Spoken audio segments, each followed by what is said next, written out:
I'm about to defend someone whose company I do not like or support.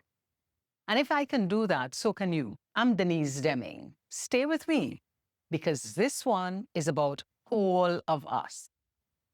There is a businessman in this country. I won't call his name.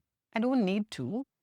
And by the end, you'll understand why the name is not really the point. I'll tell you where I stand with him.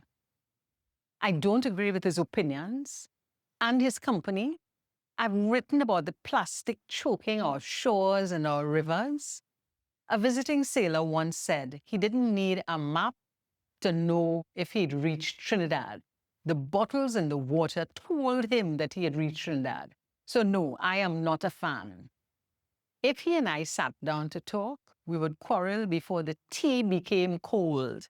Right now, as I record this, the man and members of his family are in state custody under emergency powers. The newspapers report that no charge has been laid. The state has made serious allegations. He has denied them. A court will hear the matter, and here's what I came to say. I will defend his right to due process. Before anybody is put in jail, this country must be able to say clearly why. They must be able to charge them and bring them before a court. Him, you, me, anybody. Because here is the pattern I need you to see, and it is bigger than one family. A right that only protects people like you is not a right. It is a favor, and favors can be taken back. Plenty of us are quiet right now for one reason. We don't like the man or his money or his politics, so we can shrug.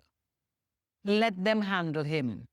But hear me, the test of a principle is never the person you love. It is the person you can't stand. If due process only works for sympathetic people, then none of us has due process. We are all just waiting our turn to be unsympathetic. Let me bring this to you from my office. I have watched this exact thing destroy families. In the therapy I practice, we pay attention to one thing above everything. Does each person feel safe enough to reach for the other? Not comfortable, safe. Because human beings can survive quarrels, disappointment, even betrayal if the ground rules hold. What we cannot survive is unpredictability, rules that bend depending on who you are and who vex with you today. I have sat with families where one child was punished on accusation and another was heard out first. And I can tell you what it does. It doesn't only wound the punished child. It teaches every child in the house, including the favorites, that the parents' love is conditional and the rules are moods. The favorite doesn't feel safe. The favorite feels next. Watch what happens in a couple when one partner becomes the judge, the jury, and sentences. The other one doesn't reform. They go quiet, they hide things, they stop reaching. The connection dies from the punishment. But from the unpredictability of it. A country is a family of 1.4 million people. Think of that. A country is a family of 1.4 million people. And the question every citizen is quietly asking, whether they can name it or not, is the same one my clients ask.